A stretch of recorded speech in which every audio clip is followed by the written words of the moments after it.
Hi, I'm the Traveling DM, and today I want to talk about long distance attacks. What do I mean by that? I mean charges, cannons, catapults, even magical bows and arrows if you want. They can all use the same mechanic that I'm going to show here.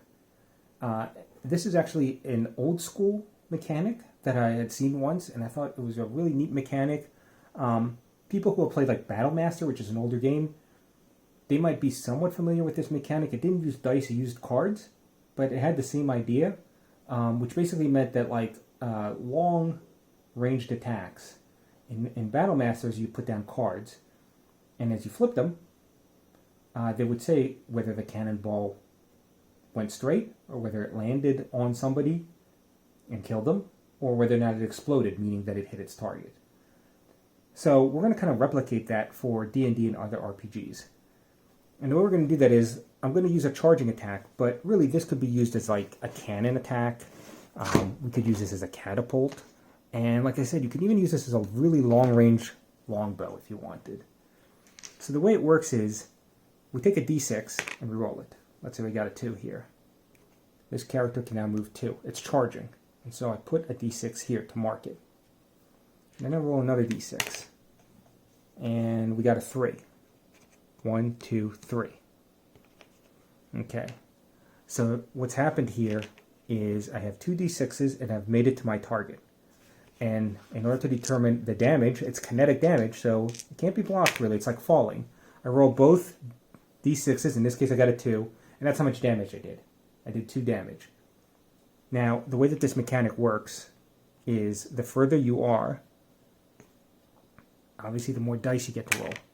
And the more dice you get to roll, the more damage you do. So what's the downside?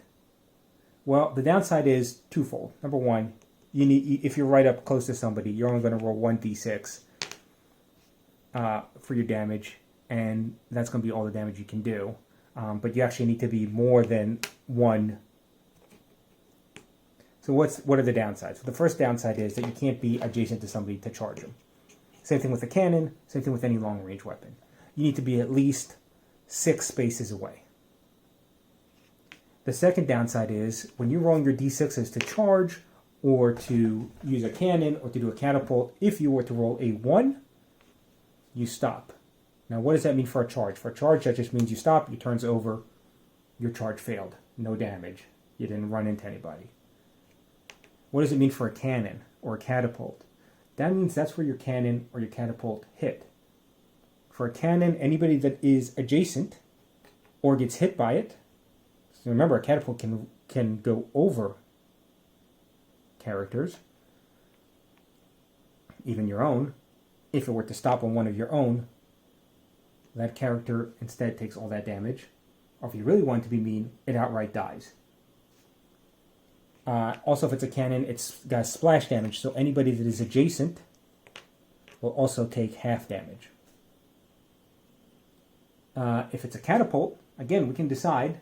It's going to squish somebody. They're going to take the damage, or, like I said, if you really want to be extra brutal, it just outright kills the person. I usually just like to roll the d6 damage, just as I showed, so whatever that damage was, that's what gets hit with that. I just feel like that's like a more fair way of doing it, but up to your discretion. The idea being that now what we have here is a mechanic that's kind of kinetic damage and allows you to charge, and it's fairly balanced here.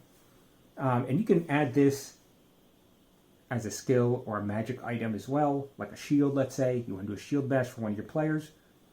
This is a way that you can do that, right? They charge up, and the further they charge from, the more potential damage they have, but also the greater chance that their charge fails. And now they're just stuck out in the open, and they didn't do any damage, and everybody knows that they charged. You can do something similar with a bow and arrow as well, right? So you can have a long bow. It needs to be X amount of spaces away, and now what you're doing is you're rolling for the arrow as it's going through the air to see if it hits its target. And if the arrow, just like the charge, makes it to its target without rolling any 1s, you collect all the d6s along the way and roll them, and that's your damage.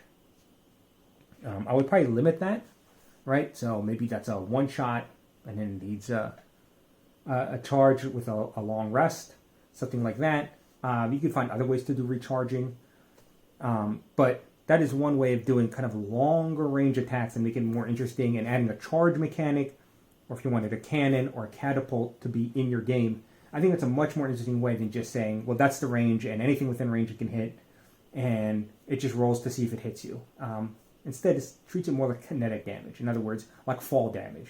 You get hit because of all the energy that's going into it. So even if you're blocking, you're still getting hit, and it's knocking you for this amount of damage.